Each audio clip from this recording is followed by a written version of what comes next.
নমস্কার। আজকে অর্থাৎ ৩/৪/২০২৫-এ সুপ্রিম কোর্টে ২৬,০০০ চাকরি বাতিলের যে রায়দান সম্পূর্ণ করল, তাতে ২৬,০০০ সকল শিক্ষক এবং অশিক্ষক কর্মীদের বাতিল করলেন। এই বিষয়টি সম্পর্কে কয়েকটি কথা বলতে চাই, কারণ এই বিষয়টির সঙ্গে আমি অঙ্গাঙ্গিভাবে জড়িত ছিলাম ২০১৯ সাল থেকে। নন টিচিং স্টাফে আমি ওয়েটিং লিস্টে ছিলাম, তাই কয়েকটি বিষয় আমার, যেহেতু এই বিষয় নিয়ে ২০১৯ সাল থেকে চর্চা রয়েছে, তাই আমি এই বিষয়টি সম্পর্কে কিছু বলতে চাই। একটি বিষয় নিয়ে আমি অবাক হয়ে যাচ্ছি যে সুপ্রিম কোর্ট একটি বিষয় বলেছে, যে সকল অযোগ্য প্রার্থী বাতিল হয়েছে তাদেরকে 12%, 13% সুদে টাকা ফেরত লাগবে, এবং যারা যোগ্য তাদেরকে আবার সুযোগ দেওয়া হবে পরীক্ষার 3 মাসের মধ্যে। এই বিষয়টি আমার কাছে অবাক মনে হচ্ছে, কেননা কারণ যদি এখানে যোগ্য এবং অযোগ্য বিভাজন করা গেছে, তাহলে অযোগ্যদেরকে বাঁচানোর জন্য যোগ্যদেরকে কেন বাতিল করা হলো?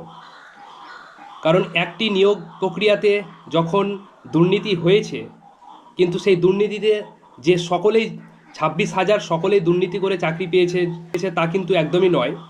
এর মধ্যে হয়তো কিছু সংখ্যক দুর্নীতি করে পেয়েছে, তার প্রমাণও আছে। তাহলে যখন সেগুলোকে বিভাজন করা গেছে, কেন বিভাজন করা গেছে?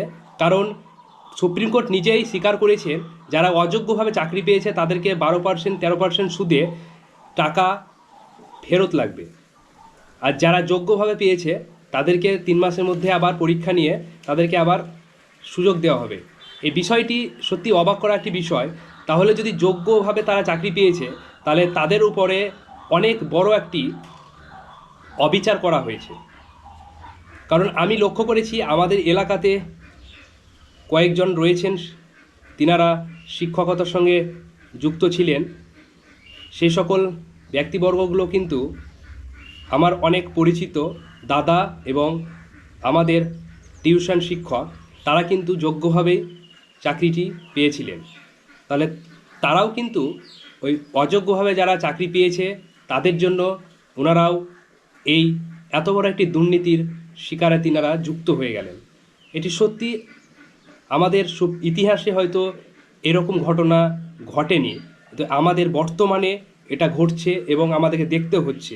তাই এই সকল বিষয়গুলো আজকে হঠাৎ করে আবার এই রায় ঘোষণার পরে আমাদের রাজ্য সরকার একটি রিভিউ পিটিশনের বিষয় তুলে ধরছে, তাতে আমার মনে হয় আর কিছু হবে না। কারণ সুপ্রিম কোর্টের রায়ের ঘোষণার আগে যদি এই বিষয়টা নিয়ে একটু অবগত হতো এবং সাবধান হতো, তাহলে হয়তো কিছু একটা হতো। আর সুপ্রিম কোর্ট যেহেতু রায় দিয়ে দিয়েছে, তাহলে জানি না উনি আবার কিভাবে যোগ্যদেরকে বাঁচাবেন, এবং আবার তিনি তাদেরকে তাদের যে যোগ্যভাবে তারা যে চাকরিটি পেয়েছিলেন শিক্ষকতার সঙ্গে, ওনাদেরকে আবার তিনি স্কুলে তারা যে তাদের প্রফেশনাল শিক্ষকতায় আবার যুক্ত হতে পারবেন কি না, এই বিষয়টি সত্যি আমাদের কাছে অজানা। তবুও এভাবে যে সুপ্রিম কোর্ট জানছেন যে এখানে যোগ্য রয়েছে, অযোগ্য রয়েছে, তবুও তিনি যোগ্যদেরকে অযোগ্যকে বাঁচানোর জন্য যোগ্যদেরকে তিনি এভাবে একটি দুর্নীতির সঙ্গে জড়িত করে দিলেন। তাতে সত্যি আমাদের পশ্চিমবঙ্গের কাছে এটি একটি অনেক বড় দুর্দিন।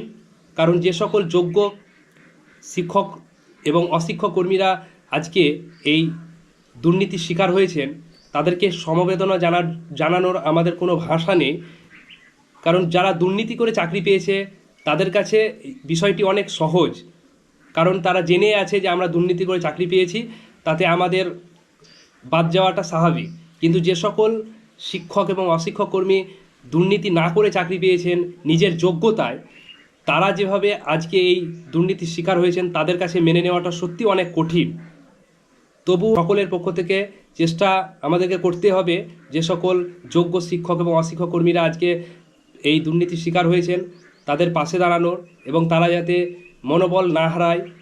কারণ দুর্নীতির বিরুদ্ধে আমাদেরকে লড়তে হবে, তাহলে এই সকল বিষয়গুলো যাতে আগামীতে না ঘটে সেটাও চেষ্টা করতে হবে। আজকে এই পরিস্থিতি হওয়ার পেছনে কারণ কিন্তু আমাদের শিক্ষা ব্যবস্থা এবং আমাদের এই সমাজ। তাই আমাদেরকে এগিয়ে আসতে হবে এবং সকলকে আমাদের এই লড়াইয়ে সামিল হতে হবে। আমি দেখেছি 2019 সাল থেকে এই বিষয়টির সঙ্গে আমরা লড়াই করেছি। আমরা ওয়েটিং প্রার্থী, যারা বঞ্চিত রয়েছে, ওয়েটিং, যারা দুর্নীতি করে চাকরি পেয়েছে তাদের জন্য হয়তো আমরা ওয়েটিংয়ে রয়েছি, আমরা আজকে বঞ্চিত, সেই বিষয়টার জন্য আমরা লড়াই করেছি। কিন্তু যোগ্যদেরকে রাখার জন্য আমাদের অনেক আন্দোলন ছিল, পরিশ্রম ছিল, কিন্তু সেই বিষয়টি আজকে আমাদের কাছে বৃথা হয়ে গেল। কারণ যেভাবে একটি দুর্নীতিগ্রস্তভাবে যোগ্যদেরকেও এই দুর্নীতির শিকার হতে হলো আজকে। তাই সকলের কাছে একটি আবেদন, যে সকল যোগ্য প্রার্থী, যে সকল শিক্ষক এবং অশিক্ষক কর্মী রয়েছেন তাদের পাশে দাঁড়ানো এবং তাদেরকে সাহস দেওয়ার। কারণ এই সকল দিন সত্যি যাতে আমাদের আগামীতে আর দেখতে না হয়, এই বিষয়টি যাতে স্বাভাবিক হয়। এবং রাজ্য সরকারের কাছে একটি আবেদন করব, যাতে যোগ্য প্রার্থীদেরকে আবার তাদের শিক্ষকতা এবং তাদের কর্মজীবনে আবার ফিরিয়ে আনা যায়। তা আমার এই বিষয়টি জানানোর ছিল, বার্তা ছিল, আমি সেটাই জানালাম। কারণ সকল যোগ্য প্রার্থীদের পাশে দাঁড়ানো এই মুহূর্তে আমাদের সকলের কর্তব্য এবং একটি দায়িত্ব। সকলে সচেতন থাকবেন এবং ভালো থাকবেন। আর এই সকল দিনগুলোকে, যে সকল বঞ্চিত শিক্ষক যারা যোগ্য আজকে যারা বাতিল হয়েছেন, তাদের পাশে থাকাটা আমাদের সকলের কর্তব্য। ধন্যবাদ।